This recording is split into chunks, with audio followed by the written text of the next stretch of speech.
you doing today? I am doing well. I'm doing well, and I hope you are also. And I got some pickups. I got some stuff that I picked up. I'm gonna tell you why I picked them up, and we're gonna flow. We're gonna flow really good today because I'm flowing a little bit better today. I feel like I want to share with you these pickups, and that's what I'm gonna do. The first one I got here, I didn't even know that I was missing this from my collection. Now I have it on DVD, but I was like, do I have the Blu-ray? And I had purchased not too long ago the sequel or the remake or whatever, and this is the Mortal Kombat triple pack. Now the first one, Mortal Kombat, and Mortal Kombat 2, the Annihilation one there, yeah, Annihilation, I've seen before. Now this last one I thought was a cartoon, Mortal Kombat Legacy. Never seen it before, so I was kind of like, oh, I'm gonna grab this thing. $10 online. That's what I got it for. And I was like, hey, I gotta add it to my collection because I'm missing it from the collection. I never seen the Legacy one, so this will be a pleasant addition to my collection. 3 movies in a set. Let's see if it is a 3-movie set that the individual. Oh, that's the snapper case thing just fell apart. There it is, back together again. Yes, they are individual, which is good because that's always good that they didn't compress everything in the set. So I'm looking forward to revisiting my Mortal Kombat. You know what I mean. Next pickup. This was kind of cool because I listened to these guys called I want to say it's Moods something. There's a number after it, and please forgive me. I really enjoy their podcast slash YouTube show. It's mostly about horror movies, and I enjoy them now to the point where I've actually taken their stuff and I have downloaded onto CD. So I took the video and I put the audio onto a CD, and at night when I go to bed at night, I listen to it till I fall asleep. And they do like these 5-6 hour podcasts about different series. Like it might be stuff on trauma, or it might be Phantasm, or Tremors, or Poltergeist, whatever. They take a franchise, a horror movie franchise, and they talk about it. They rate the movies, and it's just really enjoyable. A lot of knowledge there, and I enjoy getting movie knowledge because I like having that non-stop arsenal of movie knowledge. So when people ask me a movie, and I'm like, yeah, this is a fact behind it, this is a story behind it, this was going on. But they were talking about this movie, and I never heard it before, and it supposedly had a lot of stars in it. And I was like, why don't I have this in my collection? There's a movie called Highway to Hell. Now, never heard of it, never saw it, but they were naming so many stars. Let me see if I can pick up some stars off the back of this thing here. Okay, Chad Lowe, Kirsty Swanson, but that's not even the one that they were talking about. There was actually probably somebody that just does like a cameo, a small part, and I was like, wow, they were in that movie. I don't know anything about it. I mean, they were talking about it, but it was kind of like one of these things. Hey, yeah, you seen the Highway to Hell, and I'm like, Highway to Hell. The only thing Highway to Hell I know of is the one from AC/DC. So I was like, oh, I'm gonna check this out. So I went to go online to see if I can order this thing, and unfortunately, they didn't have it on a lot of sites. Okay, so I'm like, okay, I could buy it from Amazon. They wanted a lot of money from it, but then there was a guy on eBay that was selling it, and he was selling it back to back. It was what's the word I'm looking for? Bundled them up. He bundled them up in a 2-set, and it came with this Backwaters of Echoes Pond. And I had just got done watching wow, drawing a blank. Hold on a second. That's terrible. I had just got done watching a video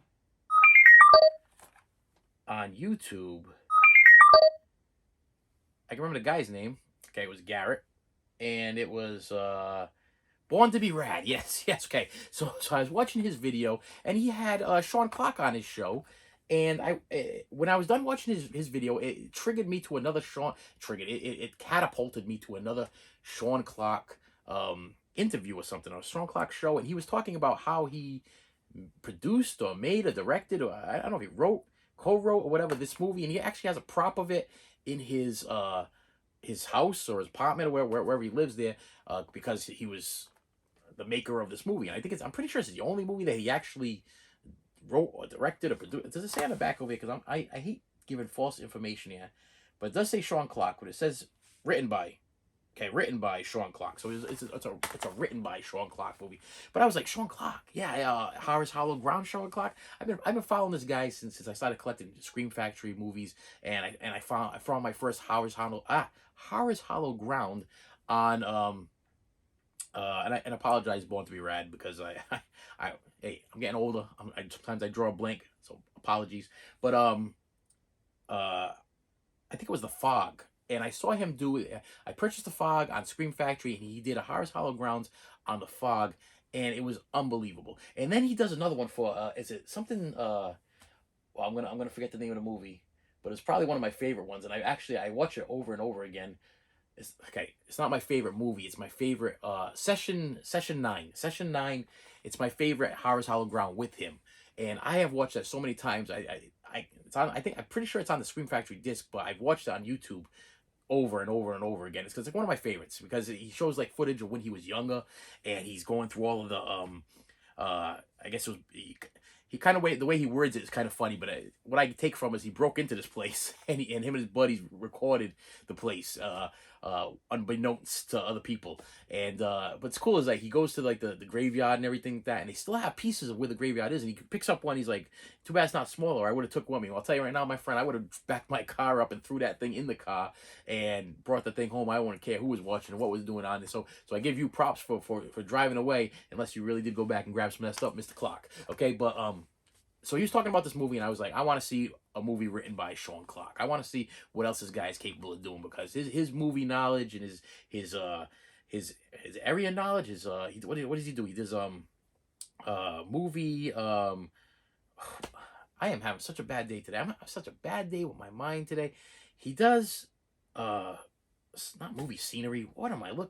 What's the word I'm looking for? Yeah. And I love this because you guys, I know you like it's at the tip. You know what it is, and it's at the tip of my tongue. And you're like, I watched one today. He just did a one on Halloween 2, and I was like, oh, that's odd that he's doing a Halloween 2 one, because everybody hates Halloween 2. Well, Halloween 2, the Rob Zombie one. And I was like, he really went in depth with it. And he had me the whole time. I sat there through the whole thing, but I'm like, I still kept the vision of Sherry Moon Zombie and the White Horse. I still don't get it. I still don't understand. I know that maybe Rob was trying to get a little more philosophical, classical, or whatever. But I just had a hard time with part 2. Not the worst movie I ever saw. I actually, I enjoy all the Rob Zombie movies, but for some reason, out of all the Rob Zombie movies, this one is kind of one that I kind of give or take. I can just give or take it. You know what I mean? There's a lot more, a lot better than that. Wow. He does. Still bother me. Locations, screening, filming locations. He does movie filming locations. He doesn't just do horror either. He did one. He got me roped in on one the other day. I think it was Blue Velvet, and I've never even seen Blue Velvet, but he had me roped in the other day on Blue Velvet, and I was sitting there watching the whole thing, and I'm like, maybe I need to watch Blue Velvet. By the time I was done, and I watched all the screening locations for Blue Velvet, I was like, maybe I should watch some Blue Velvet. I don't know. But I digress. I think I'm losing a little bit. So yeah, these came in a bundle, and I was like, yeah, I'm gonna grab me some Highway to Hell, and definitely some Sean Clark written The Black Waters of Echo Pond. The Echo's Pond doesn't really roll off your tongue very well either. He could have just went with The Black Waters. I think Black Waters would have sold a little better. It's probably really good. I mean, if he's keeping props from the thing, it's probably gonna be one of these that I watch it and I'm like, why didn't this get? Why isn't this as known as it should be? Because I've seen some movies like that before with they just should have been more well known. And my last pickup is I bought the Blake Edwards The Pink Panther cartoon collection on Blu-ray from Kino Labre, Labra. Why did I do this, my friends? Why you ask? Are you buying Pink Panther cartoons? Well, I bought them because I like the Pink Panther. I'm a fan of the Pink Panther, and I just recently bought, I'm going to put a picture over here because I'm a little bit out of my mind, but as I was searching through my internet, whatever, I found that there's a Peter Sellers action figure made by a company that's kind of like Hot Toys, but not really.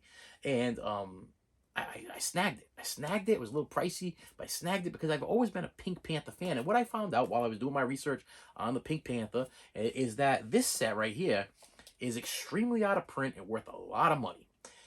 going for well over $100 on eBay, and I didn't pay that. This is also a Shout Factory release, and it triggered me to start watching these movies again. As I started watching these movies again, I was like, I don't own any Pink Panther cartoons, so why shouldn't I just buy this in bulk? I had an Amazon gift card. I think it was like I want to say it was on sale for $39.95, something like that. And I said, why not? Why not buy this? Why not buy it?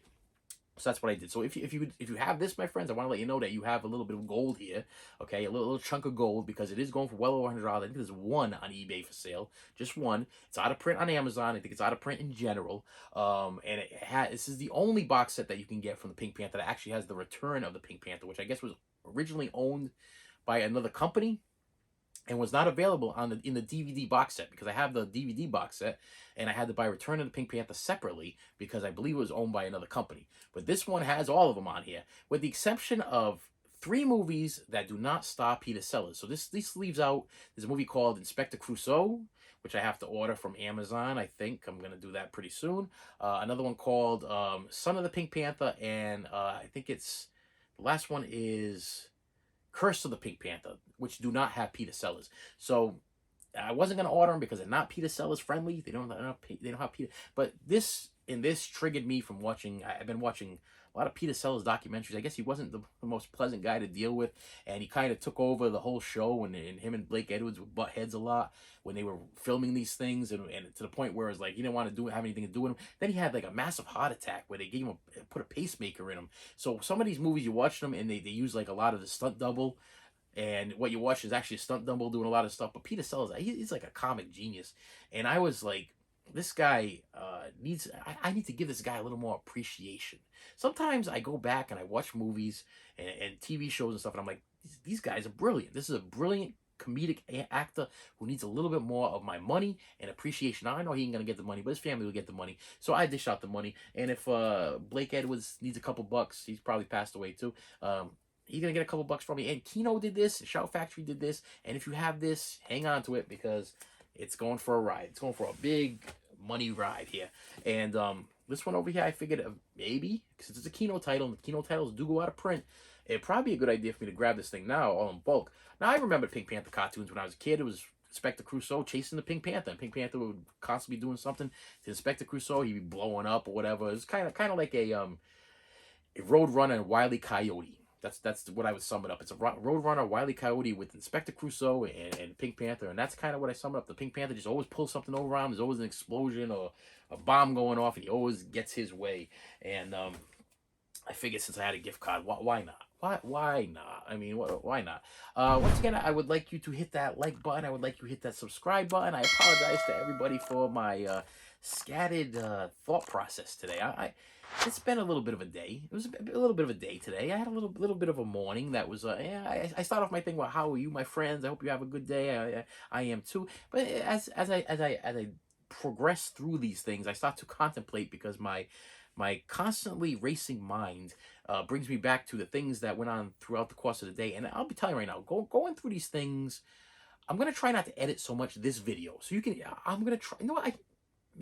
I know I'm gonna have to throw in some video clips and some other stuff, so this is gonna be some editing, so I don't want to give you the wrong impressions, but I'm gonna try to limit my editing so you can see how difficult it is for a guy that is a little bit bipolar, and my mind is constantly racing. So as I'm talking about these videos and stuff, my mind is thinking about it. So if I can't get a word out, or I can't get something out, if I was thinking about filming locations, I'm gonna tell you right now, when I was thinking about this, I'm gonna break this down for you. When I was thinking about coming up with the word for filming locations, okay, I was thinking about issues health issues. I was thinking about problems that were going on with my wife's health issues. I was thinking about things that are going on with my kids. I was thinking about the things I have to do throughout the course of this week. I was thinking about things that are gonna be happening literally months down the road. I'm not even joking with you. I got something coming up, and I'm constantly worrying about or thinking about how I'm gonna accomplish this thing. And then I gotta get a sticker for my car, and I'm thinking about what has to be fixed. I got a horn that has to be fixed in the car, and I took it to the garage, and I had them fix the brakes, and I told them they had to fix the horn. They fixed the horn, all right. They took a piece out of the horn itself, so now the horn does not work. So I took it to another guy this week. He went and checked out the horn. And we checked out the horn. He's like, a piece is missing. I can't do anything with it. You gotta go fix it. You gotta take it out of its place. So he welded on the pipe. When he welded on the pipe was welded on upside down. It was listen, everything floods in to this thing at one point throughout these conversations, and it is a process a process that is tiring. It's tiring, my friends. But you know what? There's one thing that brings me joy right now, and it's something that you guys can do. And just hit that subscribe button so that way I can see that you're watching this thing and you're appreciating what I'm doing here. And comments, I love your comments. So you can comment below, hit the subscribe, hit the like if you liked it, hit the like if you didn't like it. I don't, just hit the like, dude. It's right here. It's on the bottom here. I mean, you're already watching, and the like's over here. Just hit it, and hit the subscribe too, because it's over there too. And I will see you later.